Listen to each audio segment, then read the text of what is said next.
What you're about to see and hear is true, with all the lies and bullshit of that time intact, as it happened then.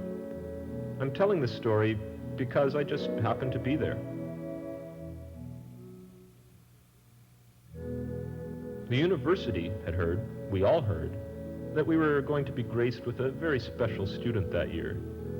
The top student from the best private school in the country. More, he was the son of a titled lord. The school gave him the biggest scholarship ever awarded. He arrived 2 days early, and the administration sent out a special student delegation to meet him and show him around. He was a piece of work, wearing a very expensive suit with a ragged white lab coat over top. It appeared to me that he hadn't bathed in a while. He had an extensive library of several thousand books and had read all the course books for all the courses for 3 years.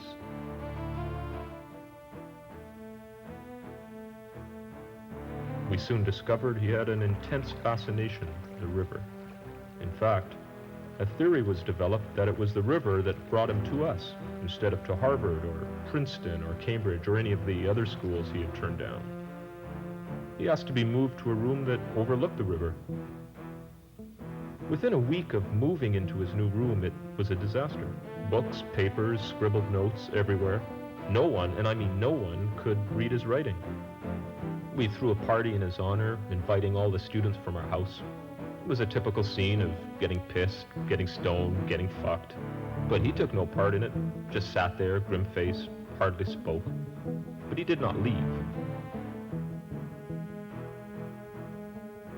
He worked, usually at night. In those early days, if he slept, we never knew about it. And he walked, and walked, and walked, and he stared at the river. Then one day he told me he'd like to join. That was it, just join. Overnight, there was a change in him. Even stranger was the change in everyone else. He was suddenly totally accepted and unusually liked by everyone, especially the women. You'd see him out for a walk with a woman, and an hour later he'd have a dozen of them laughing, horsing around. He started to smoke everything, and drink constantly, and go to bed with a lot of women. He threw away his collection of classical music records and listened only to hard rock. He told everyone about his nightmares, shapes from books, famous dead people, and lots about the color red, and of course the river.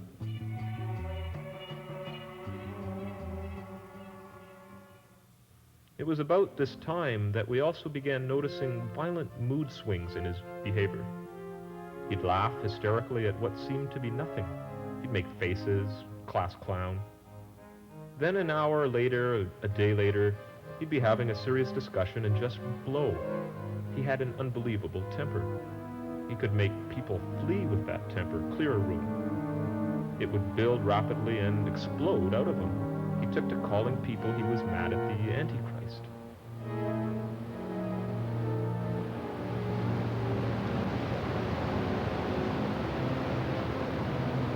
I was the first to notice that his moods coincided with the river. When the river was calm, he seemed elated and joyful, and when it was up, he had a vile temper.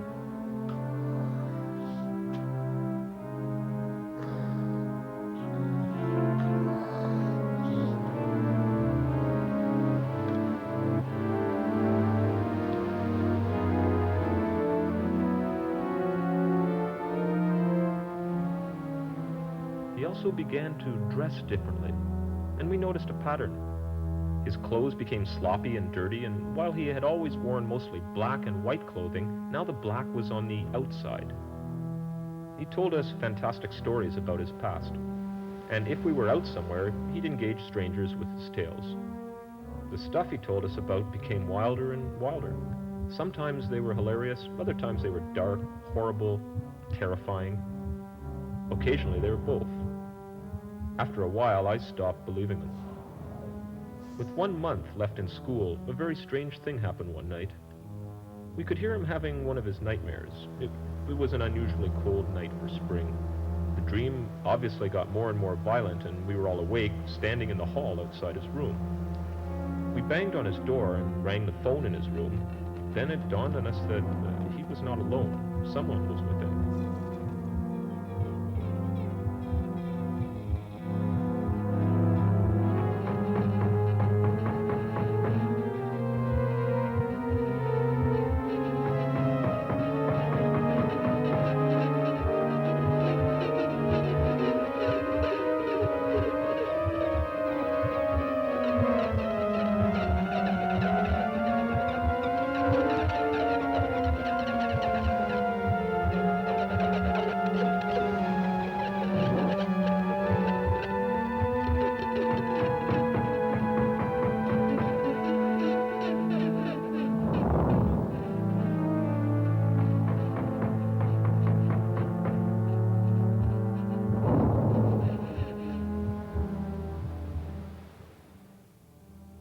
We thought he had died that night.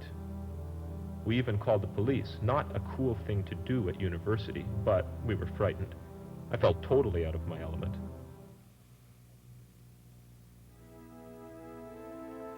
The next day, he walked back and forth across the bridge.